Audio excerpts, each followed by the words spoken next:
So if you guys recall, the other day I did a video in regards to the Stockton shooting that happened, and I made some comments about the gang activity that could have possibly been there. I was hoping I was wrong, but apparently I was right, and I was more right than I would like. Let's check it out.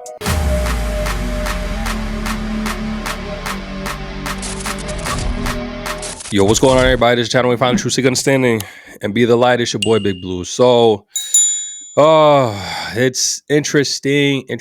More news information comes out as the days progress. It's not like me to really, keep tabs to this extent, but it seems like this is an ongoing thing because the man or individuals that, they say it was just one man that actually came in and, I don't know what the best term is in this situation, but did the act. Apparently, it was one man, based off of what we're seeing in this video here that we're about to watch. The problem is, why did we get here? So before I had made the comment that I looked up some information, Stockton seemed to be more affluent in a sense of, the information demographics that I was looking at seemed to be a lot better than most areas just based off of, graduation rate. But I also made the thought that it seems that it could be the sense. It is California, so it could be a sense where they're just graduating people all willy-nilly. But I was looking up some more information, and apparently Stockton is pretty gang-ridden. I can't get the whole facts, but I was looking at another video that was in regards to this, and I'm like, oh, okay, this is actually a thing. Cool. Let's get to the video first, and there's a couple more videos in response to what we're about to see. And everything that I gotta say. There's a lot going on. So let's just go ahead and get right into it. Authorities in Stockton are continuing to search for the shooter who killed 4 people and left 13 others injured. 2 men at Saturday's birthday party were arrested, but officials say they are not considered suspects in the shooting, but were arrested for parole violations. KCRA 3's Anahita Jafari sat down with one of those men behind bars. Anahita, what did he tell you? Well, 25-year-old Billy Williams is currently in San Joaquin County Jail. He tells us he doesn't know who the shooter is or why someone would choose to come to a birthday party and shoot at children or other people that were inside. He says that he agreed to speak with us earlier today, so we went to the jail to sit down with him about what happened that night at the party. We do want to warn you, some of these details are hard to hear. Take a look at some of these videos from that night. He says he was there for a birthday party and thought he heard balloons popping, but really they were gunshots. He said his back was turned against the entrance, so he didn't know who was shooting at them. He says he saw one little girl lying on the floor. He also saw Amari after he got shot as well. Williams tells me when police arrived, he says they took a long time to get into the building. He says he was trying to help carry the kids out and help them. There's a bunch of kids there. I really like everybody else says that they seen something, but really I was already turned around to the kids. So I just heard shots. So I was turned around to the kids. I just started to run after all the kids that I seen fall. And I started to carry them, and I noticed that when the police came that they didn't run to the kids. They were still pointing the guns. And I was like, the kids is dying. And they wouldn't listen. He says he and Luciano Guerrero are in jail right now because they are on parole and they were here at the scene of the shooting when it happened. He tells us at this point, all he cares about is getting out and seeing his family. Live in Stockton, I'm Anahita Jafari, KCRA 3 News. Did he happen to say anything, Anahita, about someone at the party being targeted for that shooting?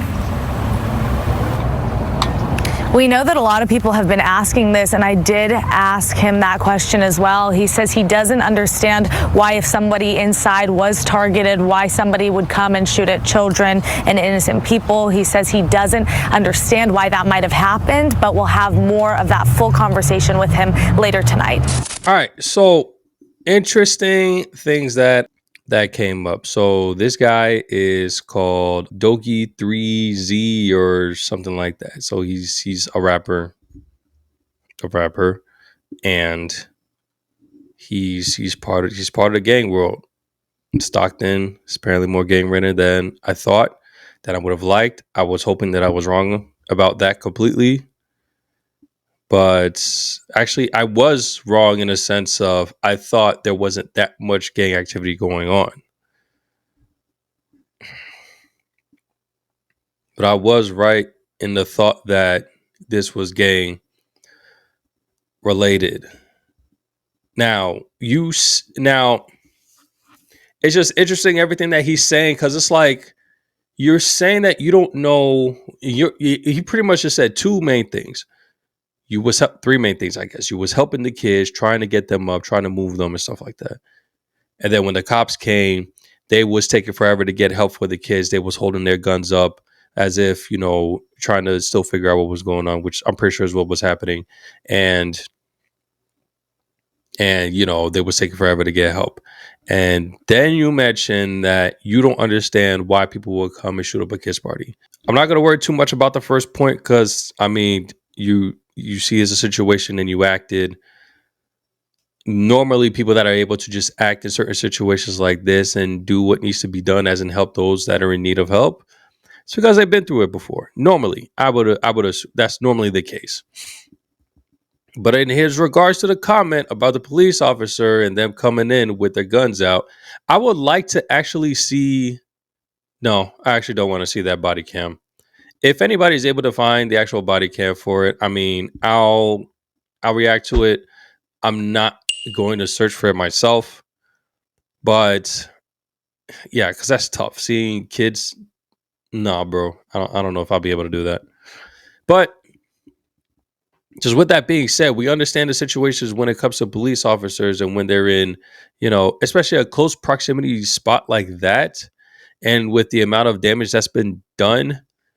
I can understand. I don't know how long the police took to actually get aid, but when the police comes in and they have the guns up and they're trying to figure out what's going on, people have been shot. And nobody seems to know exactly who it is that the shooter was. So yes, they're going to come in with their guns up just in case the shooter is still there. Nobody knows where the shooter went. Nobody knows who the shooter is. And the police are coming out to the scene. You want them to just come in with their, trench coats and their notepads trying to figure out what's going on. Like, oh, okay, yeah, get him to the hospital. No, because if there's still a shooter here, he could possibly still be shooting. He may end up shooting the police. I mean, we don't know they don't know what the situation is, so you got to be very precautious in these type of situations.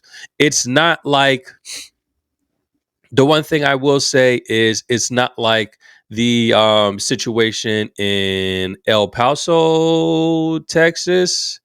Somebody correct me for the exact location, the exact where the school was, but the elementary school that got shut up, where the police took forever to get inside. I don't know what the deal was with that, but that's a situation where it's like, all right, the police need to be taking a long time, and we've seen footage of the police just not even like, in stands. They're just like standing around and just like chilling.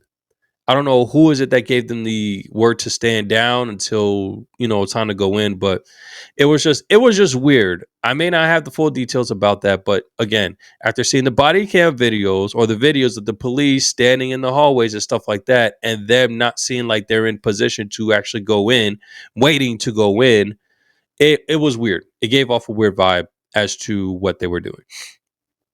We don't know exactly what was going on with this situation, but I would assume, considering that we're outside and the building is pretty small and there's only one way in, one way out, that there's only so much that could be done. So when they came, the normal response is, oh, come help the kids. But it's like, we need to make sure that the area is safe. Then we can help the kids, which is unfortunate. I mean, maybe, and this, we're not superheroes. We're not superheroes. They're not superheroes to where they can come in. You got one person that's out here trying to scope the area, find if somebody is somebody still at large, and have somebody else go in and attend, because they're police officers. They're not paramedics. The police officers were there first. So it's a big thing, but that's just undersight. Misunderstanding of police and how they work and how they do things. Again, I'm not a police officer, just based off of going off of logic in the way that police operates, just off of the plenty of body cams that I've watched. And again, I'm no expert just because I watch body cams, but when you put two and two together, it kind of makes sense. Like, okay, this is this makes sense, the process that they have. Now, going into the last thing that he said, which is kind of bothersome. There's two members, him and another guy, Laguerro or something like that. I can't remember what his name is. Both of them were on parole, and because of this situation, because there was gun violence that was involved, gun shootings and stuff like that, their parole was now they broke their parole. Now, somebody could come up and be like, "Oh, well, they didn't do anything. They were just there at the party. How is it that their parole is broken when somebody came?" Well, let's be clear. This is exactly what I was saying in the first video that I did. When it comes to bringing yourself around people and putting yourself in certain situations and how other people get affected by it. This is exactly what I'm talking about. Because of the activities, because of your what you do with your spare time, the people that you rock with, you've now been put in a situation where people are coming out and shooting things up. Gangs aren't just going to be out here and just shoot just random parties. They're looking for somebody. Clearly, they may not have gotten who they wanted. They just coming and spraying, trying to make a statement. Probably just to make a statement. They don't care if they got who they were making a statement for. Great. If they didn't, great, because they made a statement. As crazy as that sounds, that seems to be the pathway that we're taking when it comes to gangs. Gangs are being more public, being more vocal. Now they got social media. So now they sitting here saying this back and forth towards each other. And let's just go to a video. So this one is going to be from Hood Education that talks about this. I'm going to have his link in the description for you guys to actually see his standpoint and everything that he has to say in regards to the situation. But he has the dude's music videos. Homie's literally talking about shooting up people, disrespecting those that are dead, disrespecting those that got shot up, they're his enemies and all that stuff. But let me just stop talking and let's just go ahead and get rid of it. Did he chase a nigga loud on these songs, but they won't tell you about they dead friends? Free G gave him all that time cause he got his men. And he coming home to spring, nigga still ain't did a thing. Should've died, should've thought about it before you made a scene. Osama died, should've thought about it thinking with his pipe. Murder nigga chilling with a and he lost his life. Hold on, brother. Speaking on lows, then I'm on your ass. Pop out, got a Glock on me. Put a button on me. Tell the 5, still a dead nigga. Why they going live? Smoking hella Jeff up in the air. Ever since he died. Wante, can't even run. Real noodle leg. Easy B.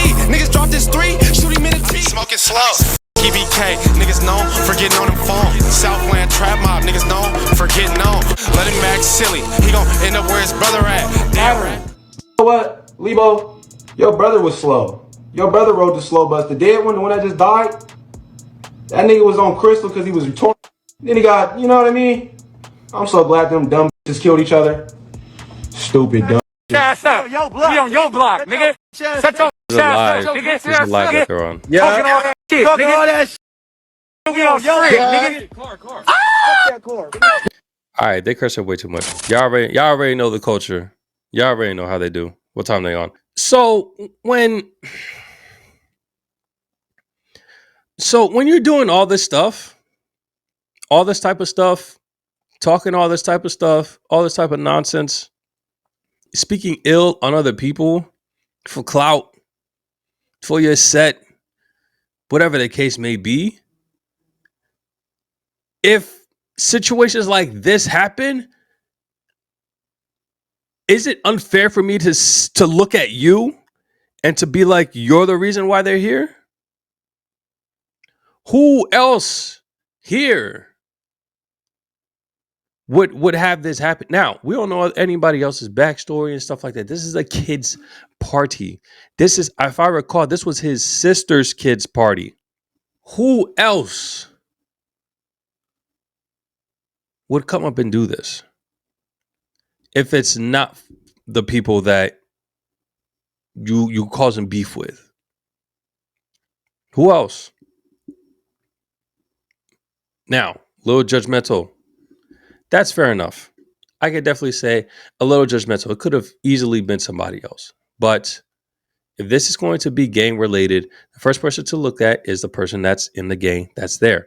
And this is exactly what I was saying before. If you are involved in these type of activities, you don't need to be around me anymore. Before I would have been like, oh yeah, no, it was actually no. Correction. No. Because even when I was in college, I remember going out to like the house parties and stuff like that. Those individuals that I knew that were in some shadiness, that was in some type of gang related activity, that were locals in the area, and they came to the parties, best believe I left those parties right after. There were two instances specifically, and it was the same individual. I saw him pull up, and I'm like, I think it's time to go. And I left. This was back when I was in college, before I felt the way that I do about everything, before my mind shift that changes. I was still having that I guess wisdom of seeing there's somebody here that could possibly cause issues or normally brings bad vibes for those new gen people in this environment. I think we should leave. And the same thing is happening here. This is the stuff that you bring in. This is the environment that you bring in.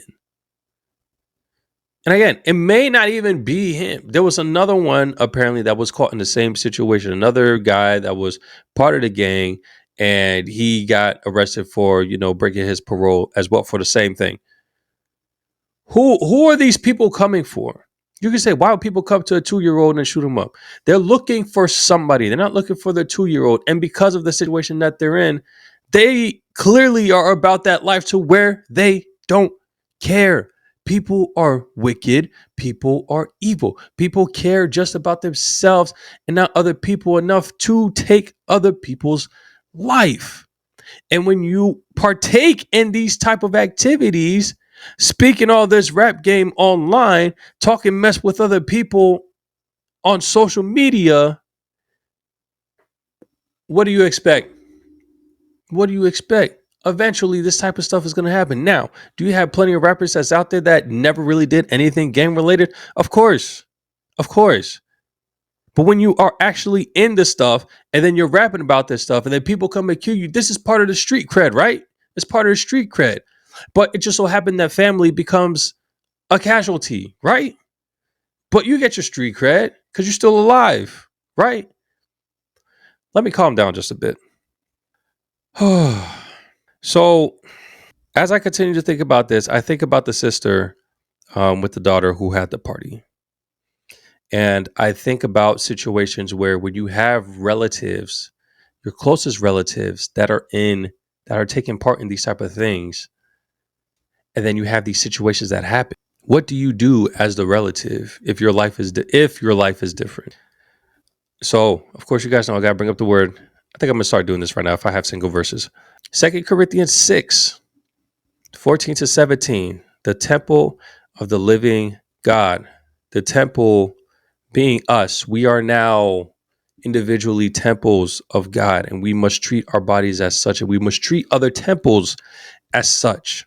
There are going to be people in this world that don't treat temples, our bodies, which are temples of God's, as such. So we have to do what we can to stay away from it. It just clearly says to stay away from these individuals. Now, does that mean, again, to just not talk to them at all? I don't think it's not what it means necessarily, but your day-to-day should not involve those that you're not equally yoked with. It says, do not be unequally yoked with unbelievers.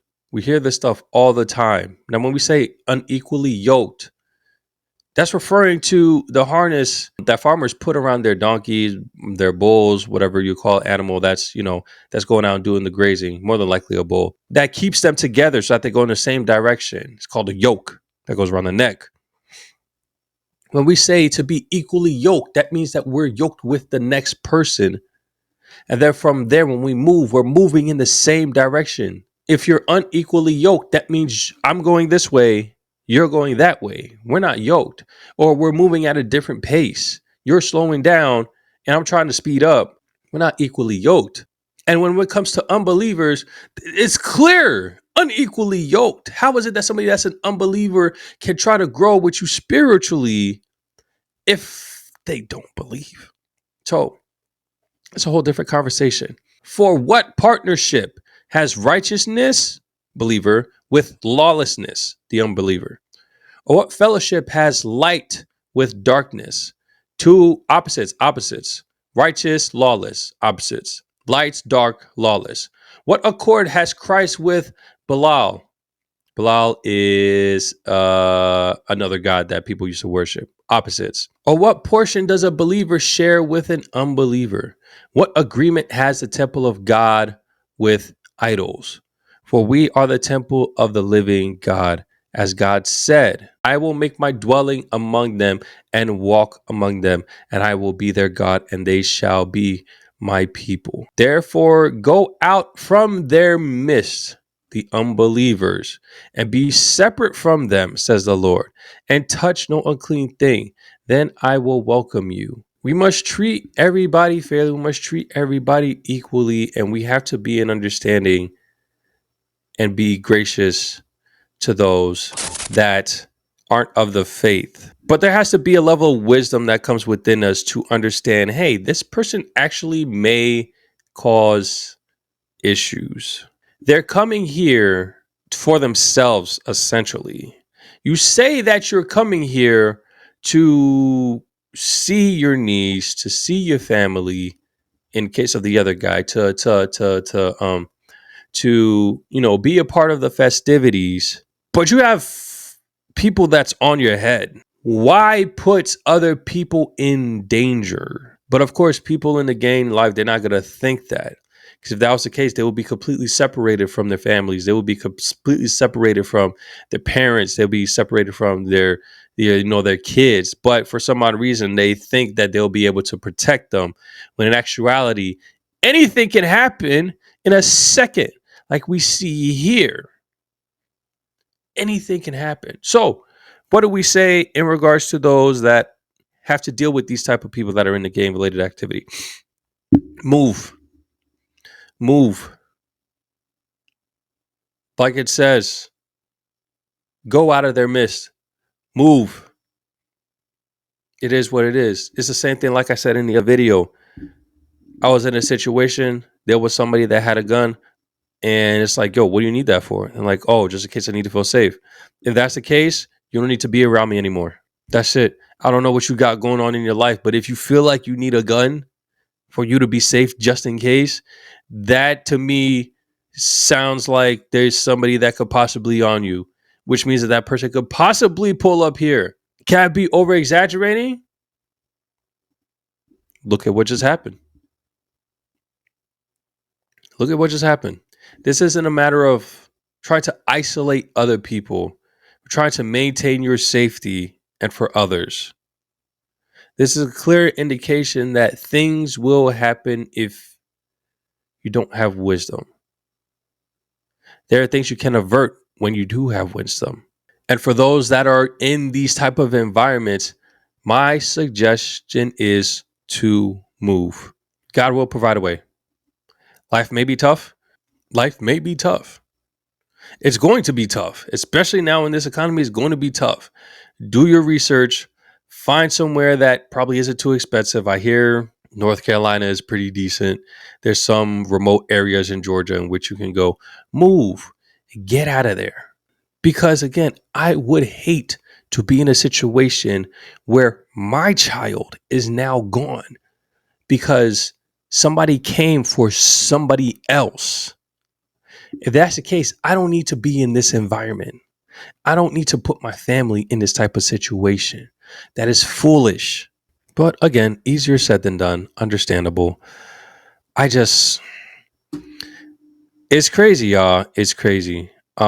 People think that their actions, they just don't hold accountability.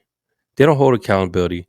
It's clear as day that you provoke others, that you provoke other people. So why would I not think that they were here for you or the other guy? You know what I mean? Who else? I said this before. Who else would they be coming for? Like you said, people aren't just going to come and shoot up a 2-year-old's party just for the heck of it. They came for somebody, and whether they got them or not, they made a statement. That's just my thought process behind it. Because anything else is ridiculous. But we do live in a crazy world filled with sinners and people of lawlessness. Yet for some odd reason, I keep getting people coming into my comments talking about your God is this, your God is that, your God is not an all-loving God. How is it you can believe this fake stuff, all this and the third? Bro, we've been given instructions on how to live our life. It is very simple to do these things. Now, there will be struggles along the way, yes, but it starts with denying yourself and trusting in God, and things will be provided for you because you are now serving the one true God. And not only that, he's going to, when you trust in him, he provides you with the things that you need, which is interesting, kind of like with the Israelites when they were walking in the desert trying to get to the promised land. They were complaining. God provided them with what they needed, not what they wanted. A lot of these people in this earth live for what they want and not what they need. So when they do that, they go through these extra lengths for whatever reason. Then they lack self-control, they lack discipline, and then they let their emotions get to the best of them, and then they do these things and they don't even care. But I don't know. I think I've said enough about this situation. If I get more information, I guess I'll check it out. Whoever did this, I really hope they catch them. I really hope they catch them. But y'all let me know in the comment section what y'all think. I'm gonna catch y'all in the next one. Take it easy. Peace.